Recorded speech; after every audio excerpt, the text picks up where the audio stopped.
So hello বন্ধুরা, আমার এই অগোছালো ব্লগে তোমাদের সবাইকে অনেক অনেক ভালোবাসা।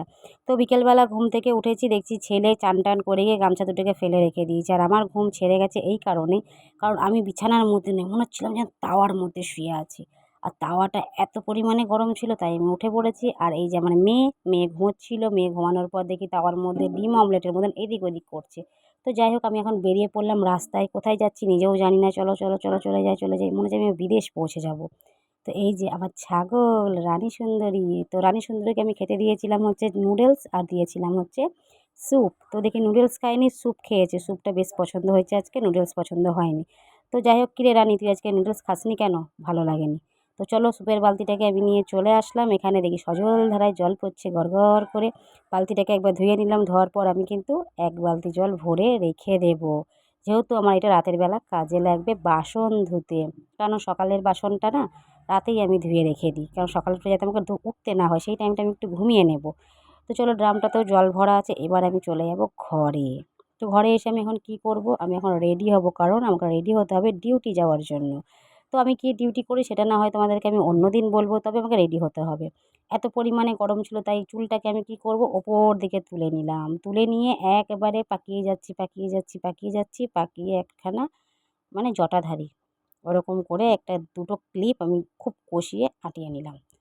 তো চলো আঁটিয়ে নিলাম, এই কারণে যাতে চুলটা আবার খুলে না যায়। যে পরিমাণে গরম করছে, কারণ চুল খুলে গেলে আমি তো আবার তাণ্ডব শুরু করে দেবো গরমের ঠেলায়। এদিকে দেখি পাখা চলেনি, এদিকে আমার খেয়ালই নেই যে আমি পাখা চালাইনি।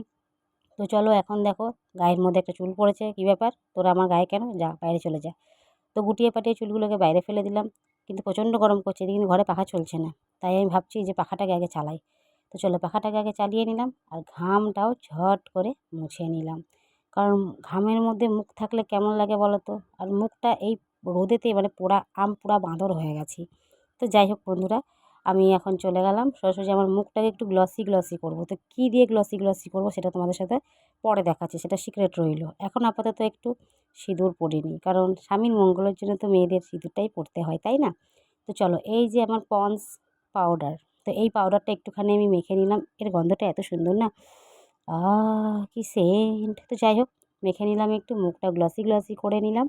দেখো মুখটা দেখো কত সুন্দর চকচক করবে একবারে। আর এটাকে নিয়ে এসে না পুরো এর যখন আমি ভিডিও করব তখন ফিল্টার মেরে নেবো, কেউ বুঝতেই পারবে না যে আমি মেকআপ করেছি কি করিনি। দেখতে পাচ্ছ মুখটা? তো চলো বন্ধুরা, আজকের ব্লগটা কেমন লাগলো অবশ্যই কমেন্ট করে জানাবে। আর আমি এখন চলে যাব সোজা আমার ডিউটি। আর আমি কি ডিউটি করি এটা কিন্তু সিক্রেট রইলো, কাউকে এখন আমি বলবো না। ঠিক, আমি একদিন বলবো তোমার সাথে। তো ডিউটি যাওয়ার জন্য তো আমি তো আর হেঁটে যেতে পারবো না, পায়ে চাকা লাগাতেও পারবো না। তাই আমাকে তার জন্য কিছু পয়সা নিতে হবে, যাতে আমি টোটো করে ঝট করে চলে যেতে পারি। টোটো ভাড়াকে তো দিতে হবে পয়সা, না? টোটোওয়ালা তো আমাকে ফ্রিতে নিয়ে যাবে না। তো চলো, পকেটের মধ্যে ভরা হয়ে গেল। এবার টাটা বন্ধুরা, সবাই ভালো থেকো। দেখে নিলাম একটু হিরোইন লাগছে তো আমাকে। চলো টাটা, বাই বাই। নেক্সট ব্লগে আবার দেখা হচ্ছে।